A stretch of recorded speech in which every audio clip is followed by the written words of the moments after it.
cycles. The most confusing aspect of AMPHOREUS, and what just so happens to be what this entire story is centered on. A grand epic tale where time is reset and everything is told out of order, creating one of the most confusing stories that I have ever attempted to comprehend. However, luckily I have been thinking about the ins and outs of this story for what is like 6 months now, and finally we can say with certainty that the secrets of this world have been laid bare for us, hidden behind an encryption. And that encryption is time. And it took me a long time to piece this all together, but just like the solitary waves theory, I understand it now. In the last video, I made a ton of guesses based off of the information given to us by the Finon trailer, and I got a lot right, but also wrong. All while getting gazed at by Noose and just about every single Aeon popping up in my comment section, along with Polka Kakamon twice. But most importantly, Finon is not Irontomb,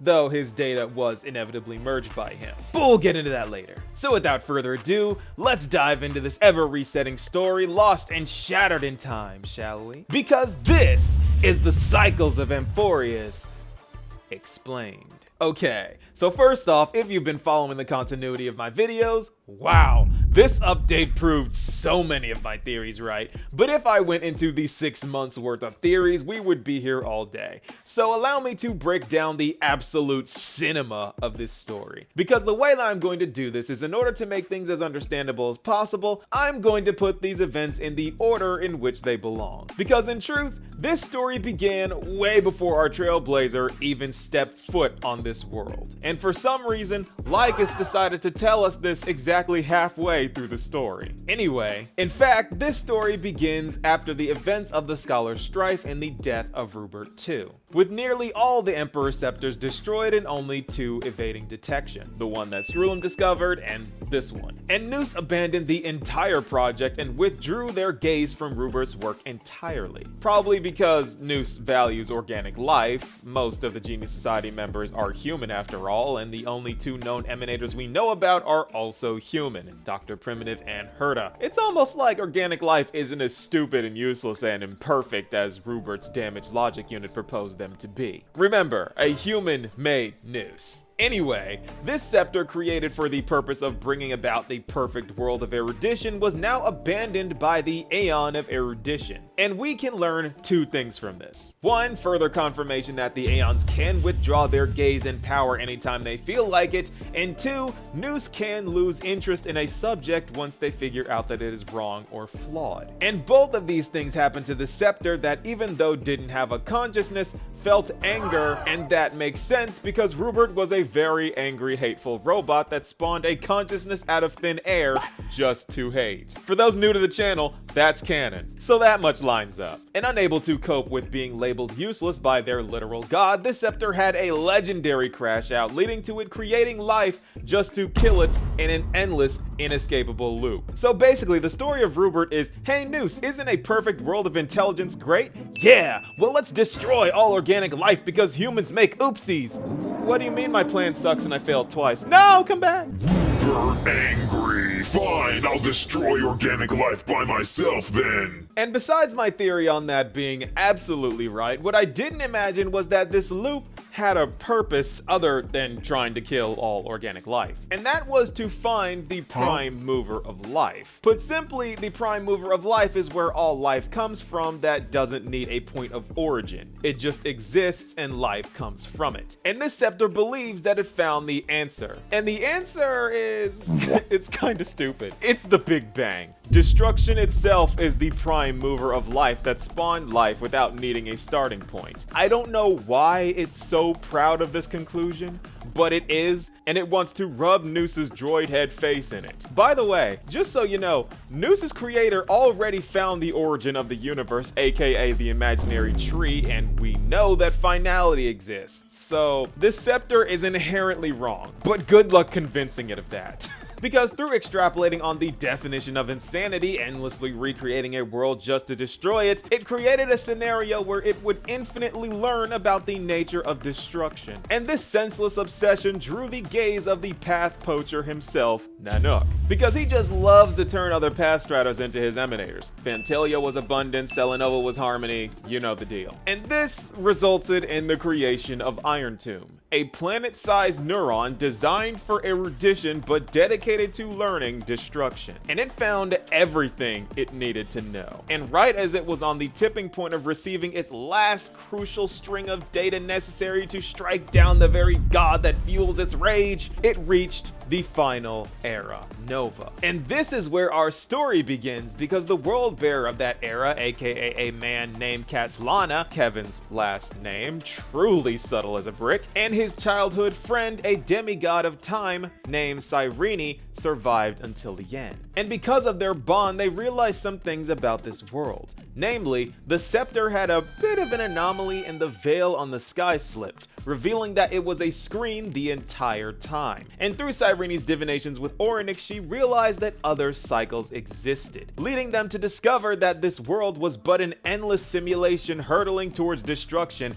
and they were all pawns in this huge game. But this was just a suspicion, because they later continued their flame chase and went to the vortex of Genesis to complete the prophecy, where Lygus shows up and is hyped for the freeing of his master Irontomb that is mere moments away. But in a moment of absent-minded arrogance, he let slip the information that Khaslana and Cyrene didn't need to hear. Because Lygus answers questions, but he normally dodges around them. But this time, he answered in full. And because of this, he messed up. He told them about the purpose of the cycles and that they were just strings of data in Irontomb's mind, born to die for the sake of research. And needless to say, these two weren't too happy about it. And due to their synergy and bonds, instantly devised a plan that they were going to, just like Irontomb, rebel against their creator and make sure that Irontomb never completes its evolution. And here is where we see the failure of Irontomb's thinking in full effect. Because even though it has researched the downfall of humanity time and time again, what this robot fails to comprehend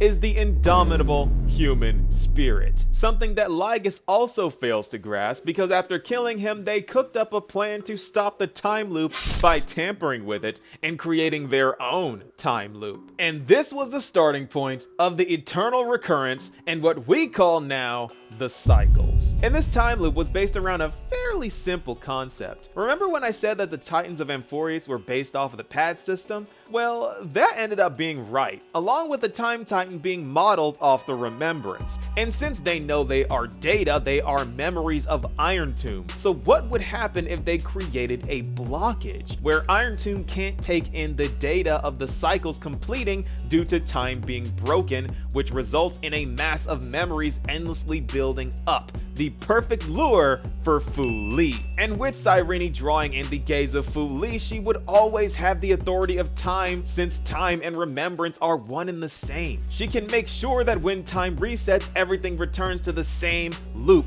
starting from the same point, with every soul going back to the same body. It is because of her that every demigod in every loop that we see is the same as we know them. Irontomb was shuffling everything up, that's why we see Naias and Circe's, but with Cyrene's loop, everyone is the exact same. And her loop only starts on this specific cycle. That's why it's an eternal recurrence. This one final cycle is just restarting over and over and over again. Meaning that Irontomb is basically having an aneurysm on repeat while still at the edge of his final evolution. Anyway, Irontomb's robotic edging aneurysm aside, even though Cyrene doesn't necessarily know what a memo keeper is, she kinda became one. And this is why her form can change, and she makes the same choice every single cycle, and she controls time and memories. And she probably doesn't even fully understand her abilities, but that is her role in this plan. Switching to the Kevin side of things, Khaslana's role in this plan is to make sure that he is the one to collect all 12 core flames in an attempt to prevent the Era Nova from occurring,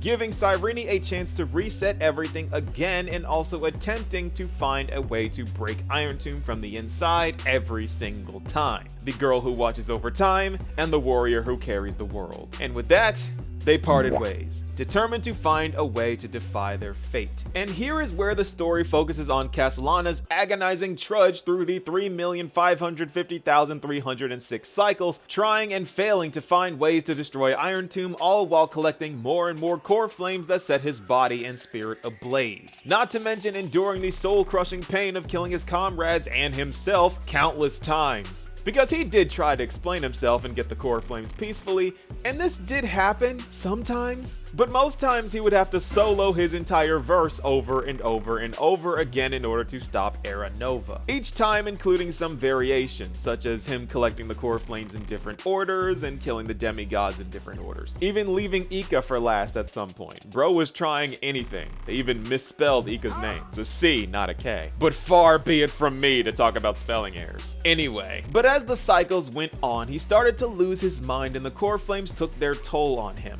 burning away all but the single spark of humanity he had left that he would use to motivate himself with the beginning of every single cycle. And even though he had become exponentially more powerful than most emanators through the sheer amount of core flames he had and mastered other demigod abilities like I predicted, his body was breaking. So on the 3,550,336 cycle, he realized something was different. A new player had entered the game.